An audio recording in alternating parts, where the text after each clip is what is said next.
Thunderbolts, Marvel's most wanted, the little team that could. Thunderbolts has one of the most popular twists in comics, and it's one of the things that turned Thunderbolts into a relatively popular comic book in the 90s.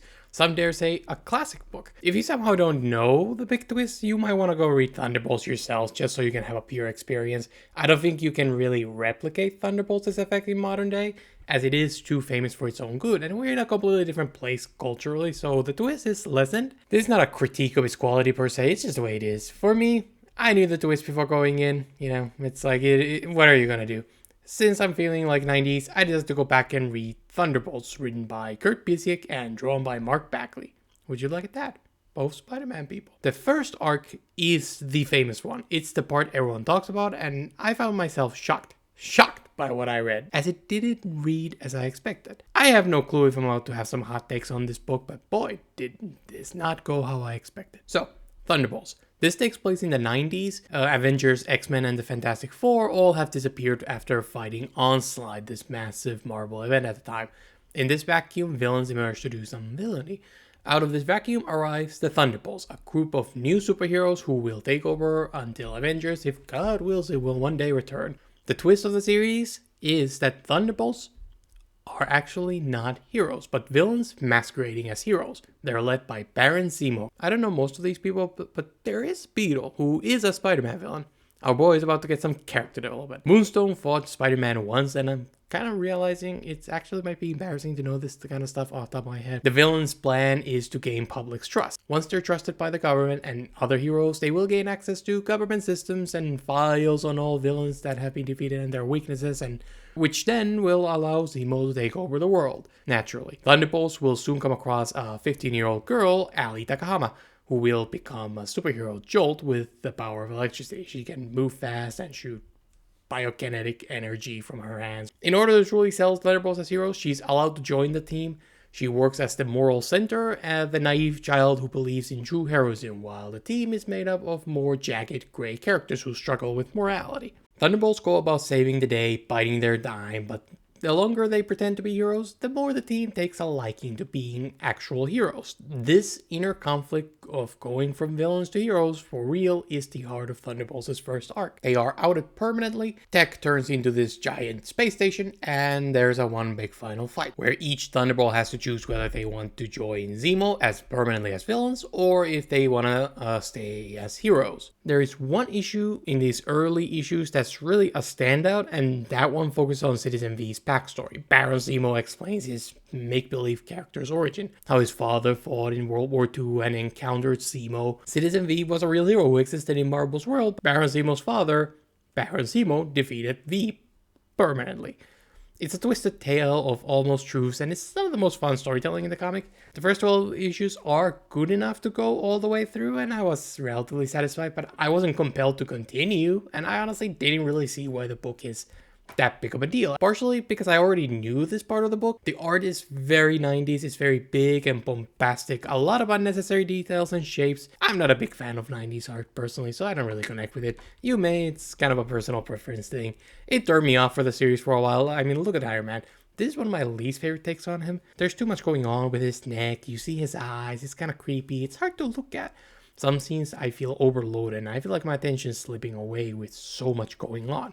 And this series has a lot of action. It's really big on it. A lot of times I feel like the script just said, and then there's a giant fight, and the art is true a giant fight. The book has a lot of narration, as you'd expect. It's written in omniscient third person, like the writer was telling you about what was happening. The book will say, Joel thought about this, or Songbird felt sad. I think the narration is meant to imitate old Marvel with large descriptions and prose-like storytelling. Or maybe that was just the trend of the time. Nightfall has it too. I kind of almost dropped the book after issue 12.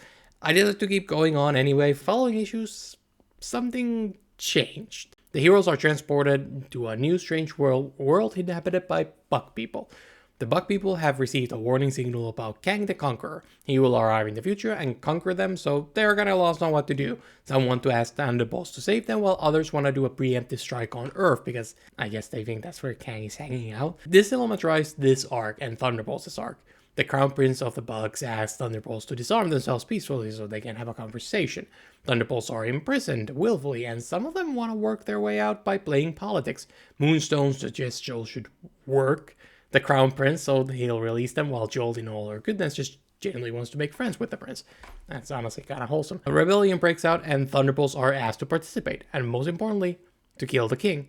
The characters face a bunch of moral dilemmas during this arc, and they have to face who they really are. Thunderbolts have chosen not to be villains anymore, but where do they land morally? How ruthless are they willing to be? Are you more of a Punisher or a Spider-Man? Where do you draw those lines? Thunderbolts speeds up its pace by quite a bit, and this story only lasts 2 issues. The next arc, Thunderbolts return to Earth, and now they are wanted by everyone for the whole trying to take over the world thing. So what to do? Now the dilemmas are about breaking laws. If they go to trial, they will be found guilty because they really did do that stuff. Change of heart changes nothing in the eyes of the law. In order to not get caught the microsecond they do anything, they have to forge new identities with new names. And Joel accepts this breaking of the law. And they go about their lives working civilian jobs as dishwashers, waiters, and whatever they can, while also doing superhero stuff on the side, trying to impact the world. Now my point is that the arcs that follow the most famous part of the comic, this stuff is much more engaging. Joel is the naive idealist trying to push Thunderbolts into being better.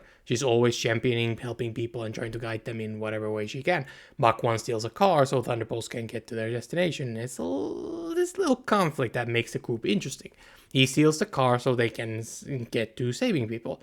Joel has a hard time accepting these little evils. She's too idealistic and has to learn being a hero can be complicated sometimes.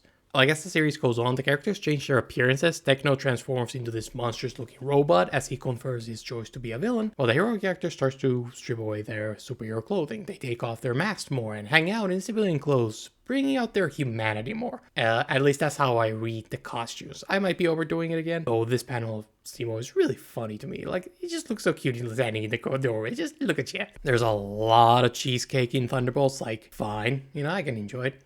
Okay, that's a lot of cheesecake. Okay, that's enough. Okay, you can stop now. Mackley, stop! During this arc, Songbird starts to isolate herself after the team split. As she no longer opens up to others, she's choosing to keep her distance. Mach even tries to do a team-up attack with her, but she refuses. Absolutely heartbreaking stuff. She begins to question if doing good is worth it at all. And one of my favorite moments is this, where she yells about, like, I hate living like this. If I'm going to run from cops and fight all the time, I have to at least be making money from it. I don't know, Spider-Man used to have outbursts like these, and I think it's kind of charming. It makes the heroes feel a little bit more real when the characters are allowed to show those frustrations. I have no idea if it's a hot take, but I really do think Thunderbolt gets so much better once we move past the pretending to be heroes arc, and they're actually trying to reform being heroes. This is really where the series blooms into something quite special. The comic explores consequences of their past villainy. When Atlas becomes a villain, he made the news, so his hometown took offense, and that one of them turned out to be a supervillain. They started shunning Atlas's family. Their family business went bankrupt because no one wanted to deal with them. This weighs on Atlas during the comic. He feels like he can't walk back what he has done, so he feels drawn to taking the easy way, but also feels the great shame that he's the reason his family suffered. When he meets his family, he comes to face with the people who suffered due to his actions, and it's great stuff. These are my favorite scenes in the series. I love this conversation between Joel and Atlas, where he admits he can't seem to make the right choices no matter how hard he tries.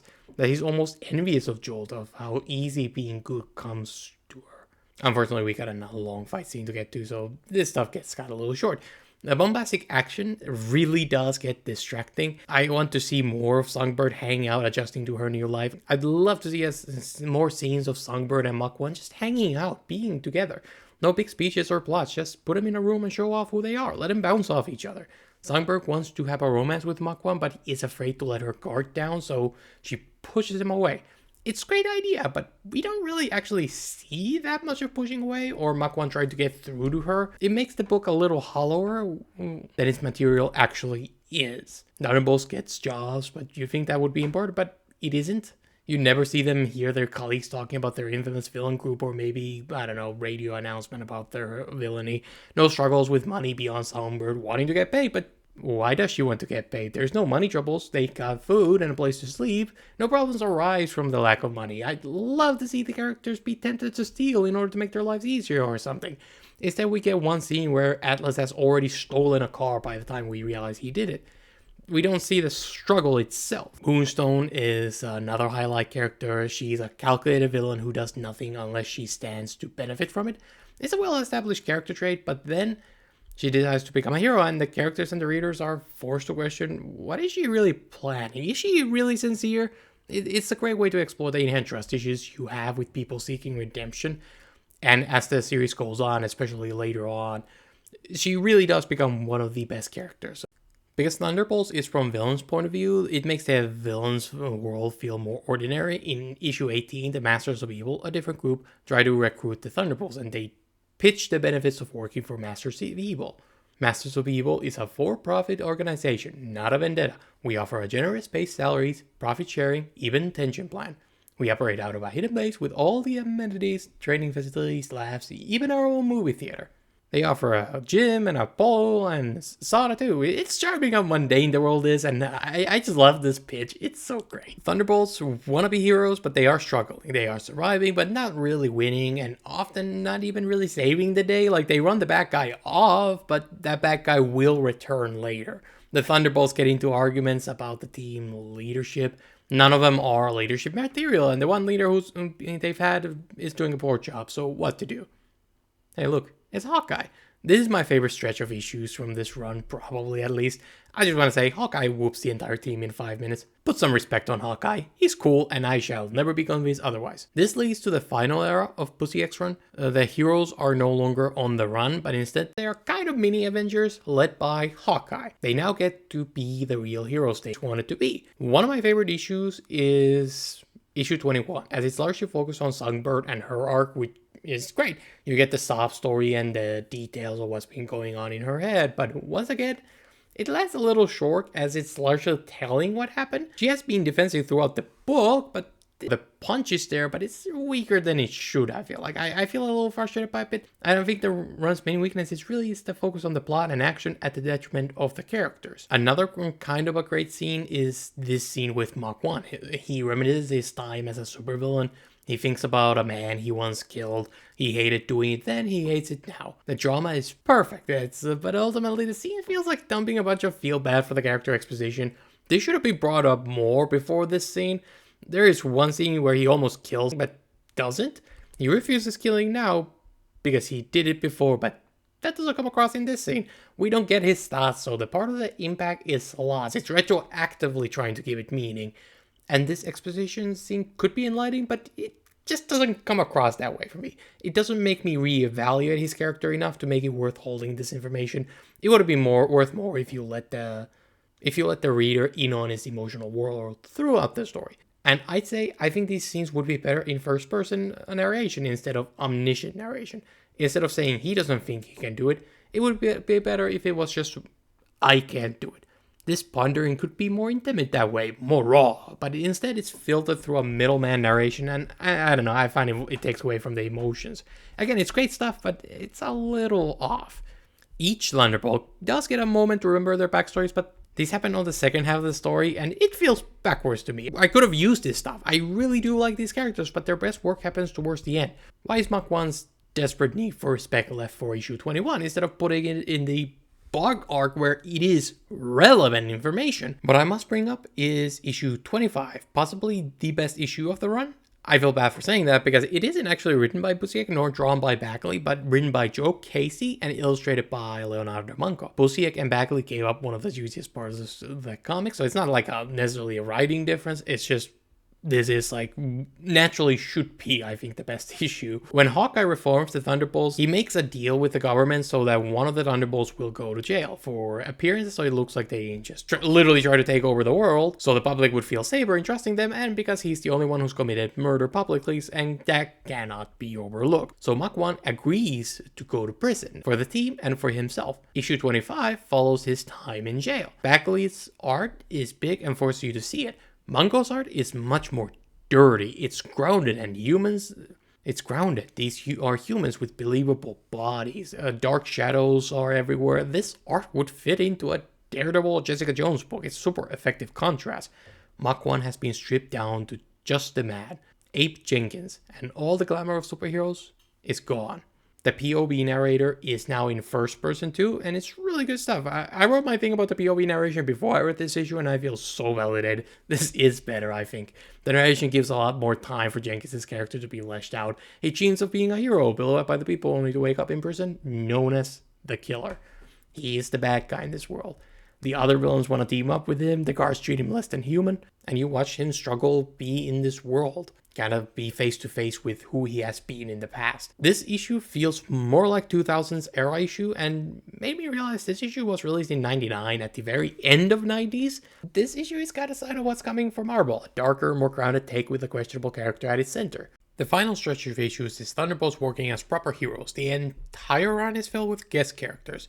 Avengers, Fantastic Four, whatever minor villains you can find, but in the first act it was quite natural. Thunderbolts were replacing the Avengers, so it makes sense for Avengers themselves to actually show up. The villains Thunderbolts deal with are minor ones, which is fine. Could have used maybe more original rogues, but also makes sense not to waste time on new villains, but towards the end, we start getting characters like Archangel showing up. He has no real reason to be there. He feels out of place. Archangel, I believe, has a story of redemption in X-Men, but I wouldn't know. It's not like this book explores that. It's never properly connected to Thunderbolts, and so it's not worth the page time. At least I think it isn't. Then Machine Man shows up. Yeah, I read Machine Man, I made a video about it. What up? He has no reason to show up in this story either. It's not part of the plot, nor does it add any of the themes, and he certainly doesn't make the story more efficient. The main reasoning is that Machine Man has an anti-gravity device in his own comics. The Thunderbolts are fighting against Graviton, who can control gravity. Kinda cool, and I did get that little tickly sensation when I realized that thing from an obscure comic I read is coming into play, but overall, it feels unnecessary and feels distracting. I think it'd be more satisfying if the heroes we were following were the ones to come up with a way to fight Graviton themselves. Early on, Black Widow shows up, and you think this was a setup for an eventual confrontation. She then never shows up again. Instead, we get Hawkeye, who's great, but where's Widow? These references get a little overbearing, but it's also really hard not to smile at a mysterious figure stalking Zemo, and it's this Batman reference. Backly even puts bats on the background. It's a fun little tease. There's some relationship drama amidst the team, but let's be honest, who cares? Busiek will introduce a character, usually a villain, who will then go on to narrate about how they once came up with a plot to attack the world using a MacGuffin, but oh, that blasted hero X stopped me from using method Y and I was sent to prison, but now I'm back and I'm gonna be evil. Absolutely none of the backstory is relevant to the story at hand. Seriously, why do we dedicate an entire page to the backstory of this guy who's running the Secret Empire? It adds nothing to the story. Nothing. It just makes the character feel more complicated and you lose precious page count. Thunderbolts comes to an end with a lot of cliffhangers. Plot threads are left wide open. The book continues under a new writer from this point, Fabian Nicieza, with Bagley continuing to do the art. Just like old school Marvel, the writers change in the middle of the story with a little fanfare. Honestly, is there a more fitting way for Kurt Busiek to end a run? Thunderbolts is odd as most of it is written by Fabian. It's the first arc that is the most famous, at least that's the one that I always hear about. Busiek runs peaks in the second half. Thunderbolts is about supervillains pretending to be good, but really it's the part where Thunderbolts are actually reformed villains seeking absolution. That's good. At least I never knew about the later stuff, and I don't know, maybe I'm stupid, man. I almost skipped over it. I'm glad I didn't. It really does get a lot better, and it really lets the characters shine. Thunderbolts is uneven with too much noise and not enough subtlety, but overall it still manages to hit if you stick by it. All that remains is to ask the hardest question. What the actual does any of this have to do with the movie?